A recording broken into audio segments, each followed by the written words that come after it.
উচ্ছে ভাজা হবে, বেগুন ভাজা হবে। বেগুন ভাজাটা বসিয়ে দিয়েছি। আর পটল আলুর তরকারি হবে, আর নাতনির জন্য মাছের ঝোল হবে।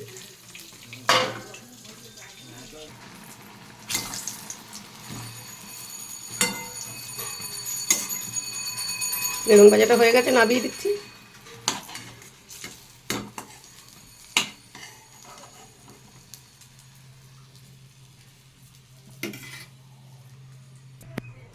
উচ্ছে ভাজাটা বসিয়ে দিচ্ছি।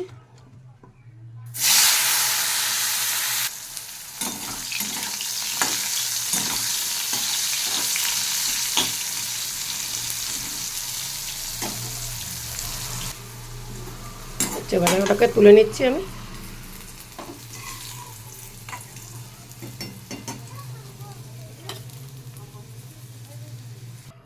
উচ্ছে ভাজার এই তেলটাকে তুলে রেখেছি, একটু লঙ্কা ফোড়ন দিয়ে দিচ্ছি ওর মধ্যে। আমি আবার এই ভাজাভুজিগুলো ভালো খাই। একটু লঙ্কার তেল দিয়ে গোটা জিরে ফোড়ন দিয়ে দিচ্ছি। পটলগুলো দিয়ে দিলাম, কেটে রাখা আলুগুলো দিয়ে দিচ্ছি।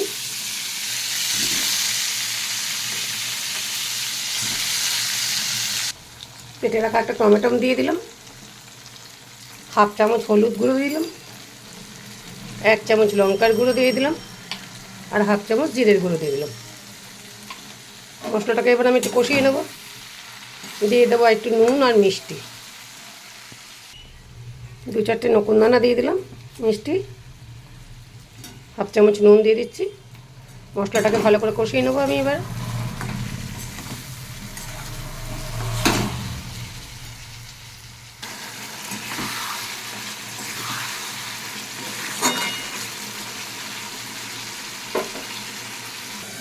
এর মধ্যে আছে বিনস, গাজর, ক্যাপসিকাম, আলু, রাঙা আলু, টমেটো, জিরের গুঁড়ো, হলুদের গুঁড়ো আর নুন দিয়ে আমি বসিয়ে দিচ্ছি এটাকে।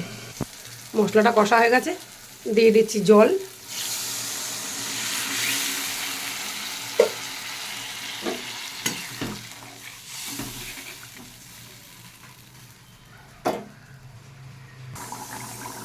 পটল আলুর তরকারিটা হয়ে গেছে, নামিয়ে দিচ্ছি।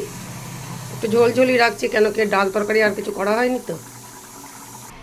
এই হচ্ছে বেগুন ভাজা আর উচ্ছে ভাজা, পটল আলুর তরকারি। আমি সব শেষে নাতনির জন্য মাছটা ভাজবো। রান্না আমার মোটামুটি শেষ হয়ে গেছে।